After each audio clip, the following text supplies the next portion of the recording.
সকাল হওয়ার পর আমি ডানে বামে তাকাই, কিছুই বুঝি না।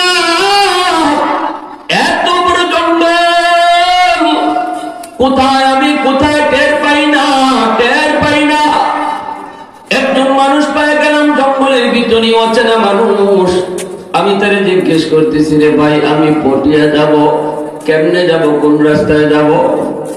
এই লোকে কয় পটিয়া আবার কোন দিকে, পটিয়া আবার কোথায়? কয় পটিয়া হইল চিটাগাং। কয় চিটাগাং আবার কোথায়?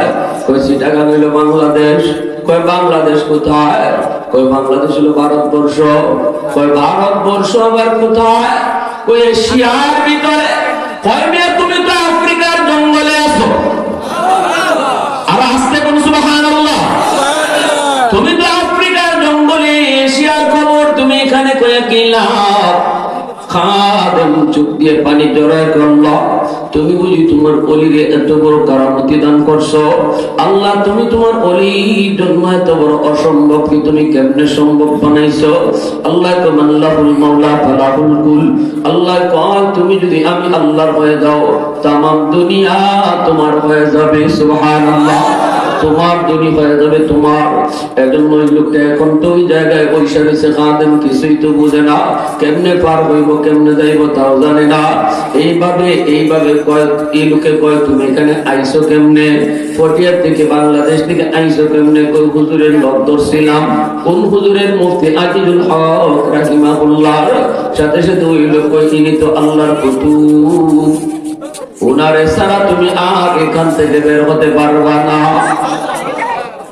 কই কেমনে পাবো? কয় আরো 7 দিন অপেক্ষা করো, আগামী বৃহস্পতিবারে হুজুর আবার আসবে, মিটিং হবে, তামাম দুনিয়ার সমস্ত কুতুবদের মিটিং। আফ্রিকার জঙ্গলে বৃহস্পতিবার জুম্মার রাত হয়। ওই দিনটা পর্যন্ত তুমি অপেক্ষা করো। অপেক্ষা অসম্ভবকে সম্ভব বানায় দিবে কে? একটু জোরে আওয়াজ দিয়ে বলো কে? আল্লাহকে যদি তুমি আমি সাথে রাখতে পারি, অসম্ভবকে সম্ভব বানাবে কে? মানুষ যা পারে না পারেন কে? মানুষ যা দেখে না দেখেন কে? মানুষ যা শুনে না শুনেন কে? এজন্যই তো ভাইরা বন্ধুরা, মুফতি আজিজুল হক রাহিমাহুল্লাহ পটিয়া মাদ্রাসার মুহতামিম, সঙ্গে ছিলেন আল্লাহ। যারা আল্লাহকে সাথে নিয়ে চলতেন, এরা অসম্ভবকে কেমনে সম্ভব বানাতেন, একটু মনোযোগ দিয়ে শুনুন। পটিয়া মাদ্রাসার মুহতামিম, প্রতিষ্ঠাতা আল্লাহর ওলি, তিনি তাহাজ্জুদের সময় তিনি কোন এক জায়গায় চলে যেতেন, অজানা জায়গায়, কেউ জানতো না কই যান, কেউ জানতো না। খাদেম শুধু এই জিনিসটা বুঝতে পারতো, টের পাইতো। খাদেম দেখতো হুজুরের ঘর থেকে বের হন তাহাজ্জুদের সময়, তাহাজ্জুদের নামাজটা পড়লেই ফজরের নামাজের আগে আগে অল্প সময়ের ভিতরে আল্লাহর ওলি কই যেন চলে যান। খাদেম একদিন মনে মনে কয়, আমিও হুজুরের পিছনে পিছনে যাব, আমিও দেখবো হুজুর কই যায়। সম্পর্ক কার সাথে জোরে বলেন কার সাথে? তাহাজ্জুদ পড়ে পড়ে আল্লাহর সাথে সম্পর্ক তৈরি হয়, আল্লাহর সাথে গভীর রাতে কথা হয়। মালিক আমি জানি, আমি এই কথা বিশ্বাস করি, মাওলা তুমি হলে আমার প্রকৃত বন্ধু, আমিও তোমাকে আমার বন্ধু ঘোষণা করলাম। একে একে এইভাবে কথা হয়। শেষ রাতে আল্লাহ পাক জানায় দেয়, তুমি যদি আমাকে তোমার বন্ধু বলো, তাহলে আজ থেকে তোমার সমস্যা আমার সমস্যা। সুবহানাল্লাহ বলে বলেন, আজ থেকে তোমার সমস্যা আমি আল্লাহর সমস্যা। বের হয়ে গেলেন ঘর থেকে। খাদেম ওনার পিছনে পিছনে বের হলো। বের হওয়ার পর খাদেম দেখে হুজুরে হাঁটতেছেন। কিছু দূর যাওয়ার পরে দেখলো একটা নদী পড়লো। হুজুর নদীর পারে যায় দাঁড়াইতে দেখা গেল এত বড় বিশাল নদী আল্লাহ পাক ছোট করে দিছেন। আমরা যেভাবে ছোট ছোট নালা পার হই, এইভাবে মুফতি আজিজুল হক রাহিমাহুল্লাহ পটিয়া মাদ্রাসার মুহতামিম ওইভাবে বিশাল বড় নদী নালার মতো পা দিয়া পার হয়ে গেছে। খাদেম মানে আমিও হুজুরের পিছনে পিছনে এই নদী নালার মতো পার হয়ে গেছি। বিশাল বড় বড় মরুপ্রান্তর, ওই মরুপ্রান্তরগুলি যখন হুজুর দেয় পার হয়, আমি দেখি বড় বড় মরুপ্রান্তর গুলা ছোট হয়ে যায়। এক কদমে দুই কদমে এনে পারবন। আমিও তো হুজুরের পিছনে পিছনে লোক লইছি, হুজুরে কিন্তু আমাকে দেখেন না, টের পান না। আমি হুজুরের পিছনে পিছনে যাই, হুজুরে টের পান না। হুজুর যেইভাবে পার হন এইভাবে আমিও পার হইতেছি। সামনের দিকে যাই, যাওয়া মাত্র এদিকে আরেকটা বড় নদী। এরকম নদী নয়, শুধু সাগরও যদি পড়ে, সেই সাগর গুলাকেও আল্লাহ পাক ছোট নালার মতো বানায় দেন। তিনি পা দিয়া কদম দিয়া এইরকম সাগর মহাসাগর পার হয়ে গেলেন। 7 সমুদ্র 13 নদী পার হইয়া আল্লাহর ওলি একটা জঙ্গলের ভিতরে যায় ঢুকলেন। আমিও জঙ্গলের ভিতরে যায় ঢুকলাম। আমি একটু আরাম থেকে তাকায় দেখতেছি জঙ্গলের ভিতরে আরো কিছু আল্লাহর ওলি দেখা যায়। প্রত্যেকেই যার যার আসন নিয়ে বসা, কিন্তু একটা আসন এখনো খালি। ওই খালি আসনটার মধ্যেই আল্লাহর কুতুবটা তিনি বইছে। মিটিং শুরু হয়ে গেল, আমি আড়ালে দাঁড়ায় রইলাম। মিটিং শেষ হলো। এইবার দেখা গেল মিটিং শেষ হওয়ার পর তিনি চলে গেলেন। আমি আর হুজুরের সাথে দেখা করলাম না। মনে মনে ভাবলাম এখন যদি পিছনে যাই ধরাও পড়ে যেতে পারি। ঠিক আছে, হয়তো কোনো না কোনো জঙ্গলে, চিটাগাঙ্গে তো কত রকম জঙ্গল, হয়তো কোনো এক জঙ্গলের ভিতরে আমি আসি। সকাল হলে পরে আমি জঙ্গল থেকে বের হয়ে চলে যাব। আমি তো রয়ে গেলাম, হুজুর তো চলে গেলেন।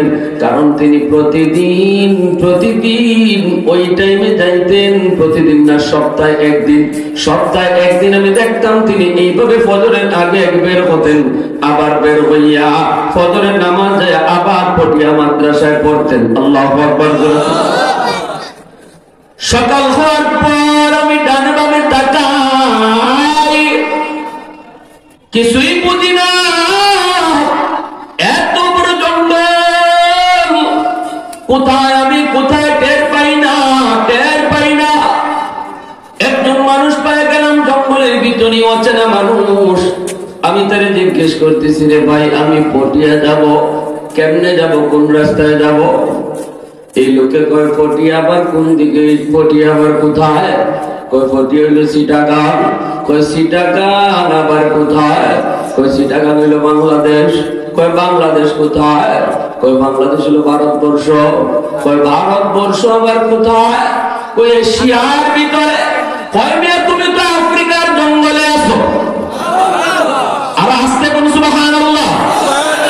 তুমি তো আফ্রিকার জঙ্গলে, এশিয়ার খবর তুমি এখানে কয়ে গেলা। খাদেম চোখ দিয়ে পানি জড়ায় করল। তুমি বুঝি তোমার অলিরে এত বড় কারামতি দান করছো?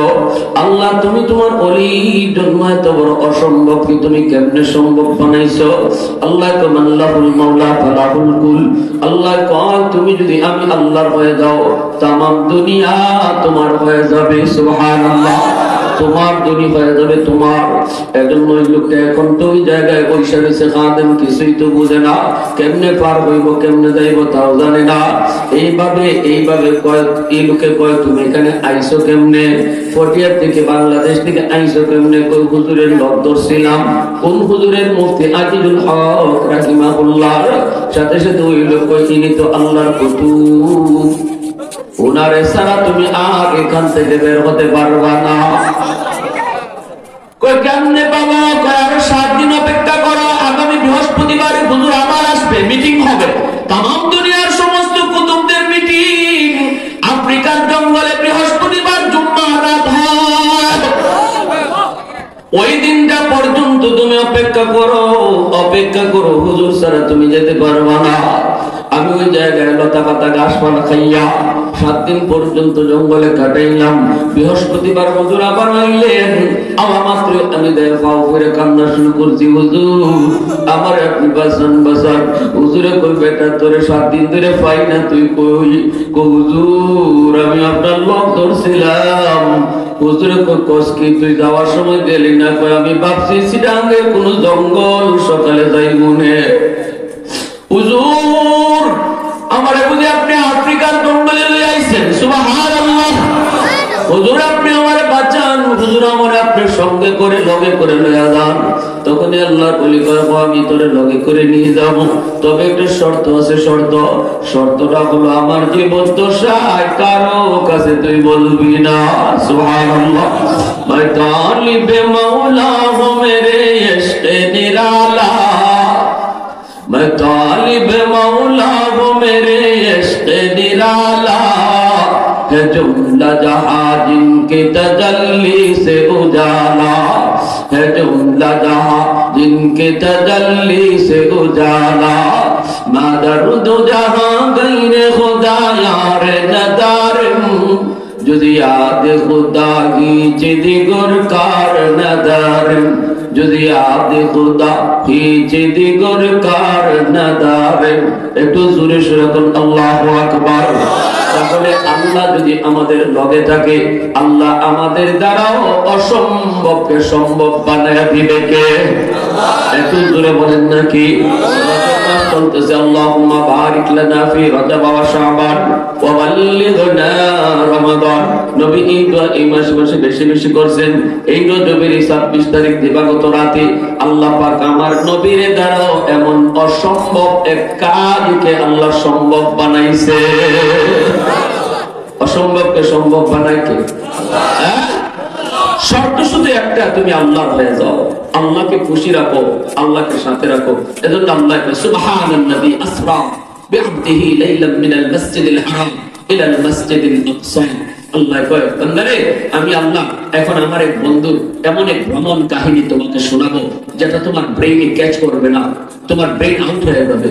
তুমি চিন্তা দিয়া, তুমি তোমার বিবেক দিয়া যখন এর সমাধান করতে যাইবা, বিবেক তোমার ফেল হয়ে যাবে, হ্যাং মারবে, তোমার লোড নিবে না। মেমোরি যত সাপোর্ট নেওয়ার এতই নেই, অতিরিক্ত দিতে গেলে হ্যাং মারে।